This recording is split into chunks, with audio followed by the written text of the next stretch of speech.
Florent Hernandez, je suis le fondateur de Socialimap. Socialimap, c'est une plateforme d'automation marketing, donc un logiciel en ligne qui permet de diffuser du contenu automatiquement sur les réseaux sociaux. D'accord, aujourd'hui tu vas nous parler comment les employés peuvent devenir des ambassadeurs de la marque et aider à avoir plus de visibilité, plus de leads. Alors qu'est-ce que c'est d'abord l'employé advocacy et comment on peut vraiment trouver des petits trucs et astuces pour aller plus loin? Oui, bien sûr. En fait, ce dont on s'est rendu compte, c'est qu'en général, dans une entreprise, on va avoir une page Facebook, une page LinkedIn, une page Viadeo, etc., mais corporate de l'entreprise. Et on se rend compte que l'ensemble des fans ou des followers de ces pages-là sont en nombre bien inférieur à l'ensemble des suiveurs qu'ont les employés eux-mêmes. Donc en fait, on a beaucoup plus de visibilité potentielle en utilisant les réseaux de chaque employé qu'en utilisant les réseaux de la marque. Donc ça, c'est le premier point d'un point de vue visibilité. On a plus de visibilité potentielle. Et ensuite, on a aussi un aspect crédibilité qui joue. C'est-à-dire qu'à partir du moment où ce sont les employés qui repartagent les contenus, on a plus de crédibilité dans ces messages-là. Donc c'est plus avantageux pour l'entreprise. Alors comment on fait justement pour faire en sorte que les employés partagent? Est-ce qu'il y a des petits trucs et astuces qui permettent soit d'encourager, soit d'avoir plus de visibilité? Alors déjà, dans une entreprise, il y a toujours quelques leaders, des personnes un peu plus geeks que les autres, qui le font d'eux-mêmes, c'est-à-dire qui sont fiers de travailler dans une entreprise et qui d'eux-mêmes vont aller sur le compte Twitter de l'entreprise pour retweeter un contenu. Malheureusement, ça représente 5% des salariés d'une entreprise, donc tous les autres, en fait, il faut les accompagner, il faut les aider avec des outils notamment pour que le contenu vienne à eux et que simplement ils puissent relayer le contenu de la boîte en un bouton, en un clic. Après, évidemment, l'adhérence, l'adhésion des employés à ce système va dépendre de la qualité du contenu qui leur est poussé, bien sûr.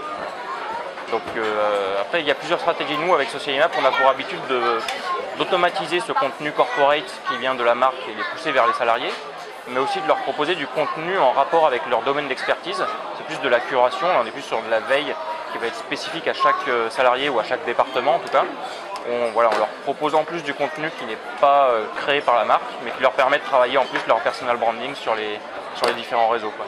Donc après aussi on peut choisir les contenus qui sont échangés selon certains modèles, par exemple les offres d'emploi c'est systématique, parfois ça peut être du contenu, des séminaires, etc. Oui, tout à fait. C'est-à-dire que nous, l'outil est assez flexible justement pour créer des groupes d'utilisateurs, des groupes qui peuvent être on va prendre tous les commerciaux par exemple ou tout le département RH et en fonction leur pousser les bons contenus dans les bons moments, le contenu dont on est sûr qu'ils vont le relayer. Alors qu'est-ce que tu peux nous donner comme bonne pratique que tu as vu chez tes clients et qui marche bien? Les bonnes pratiques, déjà il y a une grosse phase en amont du déploiement de ce genre de dispositif qui est de préparer les salariés au dispositif, c'est-à-dire de les prévenir, on va mettre en place tel dispositif, dans quel but, à quoi ça va servir, qu'est-ce que ça va ramener à l'entreprise, donc c'est de la visibilité principalement, ça peut être des leads pour les commerciaux, et ensuite de leur exposer aussi qu'est-ce que ça va leur apporter en tant que personne physique dans leur carrière, dans leur personal branding. Donc ça, la phase amont, elle est très importante, parce que souvent on a déployé ça de manière un peu brutale chez les clients et ça n'a pas pris du tout, parce que les salariés n'étaient pas... ils disaient mais pourquoi vous voulez publier des choses sur mon compte? Voilà, exactement. Ils voyaient ça un peu comme une méthode un peu intrusive, où on utilisait leur réseau pour des bénéfices uniquement à sens unique. Alors moi, je sais que dans mon entreprise, j'ai mis un incentive, un petit concours, un concours de tweets lors d'une soirée, ou un concours de tweets lors d'un web séminaire. Est-ce que ça aussi, ça marche bien? Tu vois chez tes clients? Oui, tous les aspects, on peut associer tout ce dispositif d'employé advocacy avec de la gamification. Donc on organise souvent des petits concours, à savoir qui est l'employé du mois sur Facebook, qui a relayé le plus d'infos, sur les infos qui ont été relayées, lesquelles ont généré le plus de trafic. Après, on peut aller plus loin aussi en faisant partager par exemple des offres d'emploi et en rémunérant les salariés sur de la cooptation par exemple, ou sur du lead acquis par cette publication. Donc ça, c'est tout un tas de dispositifs qu'on peut mettre en place et qui entraînent justement les collaborateurs à publier. Alors après, je sais qu'il y a aussi des petites astuces pour favoriser l'adoption. Nous, par exemple, chez nous, c'est moi qui ai pris en photo tous les employés pour leur donner une photo professionnelle. Ça peut être une petite chose valorisante parce qu'ils disent tiens, ils me donnent quelque chose pour moi, pour mon réseau. Oui, tout à fait. Ça fait partie de la phase d'accompagnement des salariés sur les réseaux sociaux. Ça passe par des formations aux bonnes pratiques à l'utilisation des réseaux sociaux, des chartes d'utilisation, effectivement de l'accompagnement à la création des profils. Je sais que nous, on accompagne beaucoup les entreprises sur Twitter notamment parce qu'il y a un taux d'adhésion qui est un petit peu plus faible que sur Facebook par exemple.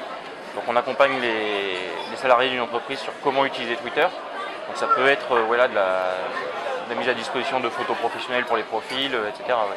D'accord. Alors quelles sont les petites astuces pour que les contenus soient un peu plus partagés par les salariés? Est-ce qu'on envoie par exemple tous les mois ou tous les semaines des newsletters avec un partage ou alors c'est automatique?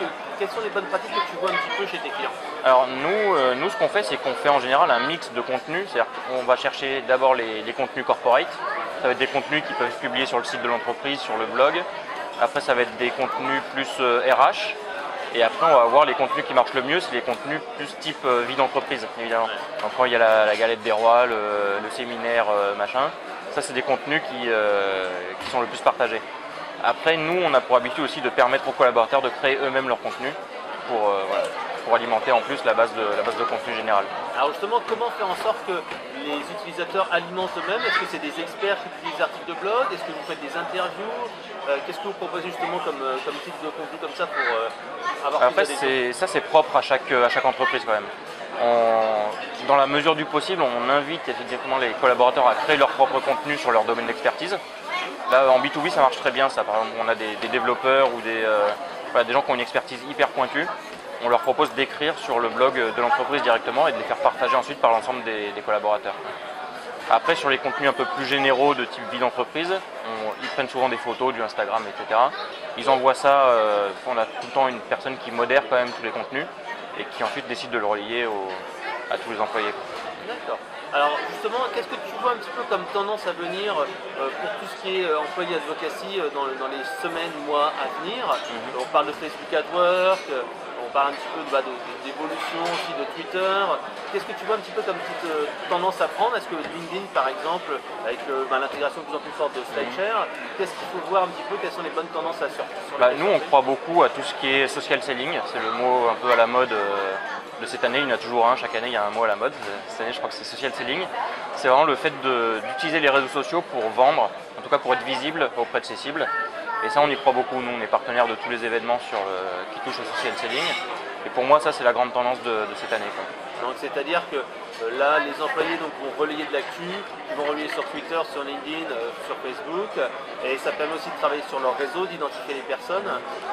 C'est ça, c'est-à-dire que chaque employé va être un peu le commercial de l'entreprise. On aura toujours le département commercial, mais qui va plus, à mon avis, s'occuper de gérer les leads entrants. Et la visibilité va être faite par ce programme d'employé advocacy. La prospection à froid, elle marche beaucoup moins bien qu'il y a quelques années, de toute façon.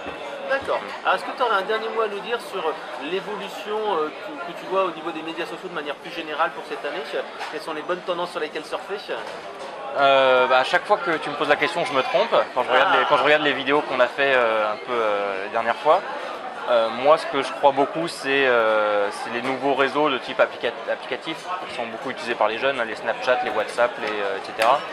Tout ça, c'est encore utilisé beaucoup à titre particulier.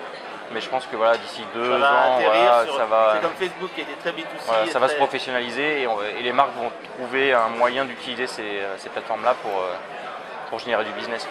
D'accord, merci pour toutes ces informations. Si on veut en savoir plus sur SocialImap, on va sur quel site internet et c'est à partir de quel prix? Alors c'est www.socialimap.com, très simple, et c'est à partir de 0 €. On peut tester, on a des versions à 0 et des périodes d'essai sur des versions un petit peu plus complexes. Donc ça permet déjà de mettre un premier pied dedans, de bidouiller un peu la plateforme avant d'aller plus loin. D'accord, merci pour toutes ces informations et à bientôt. Merci Frédéric.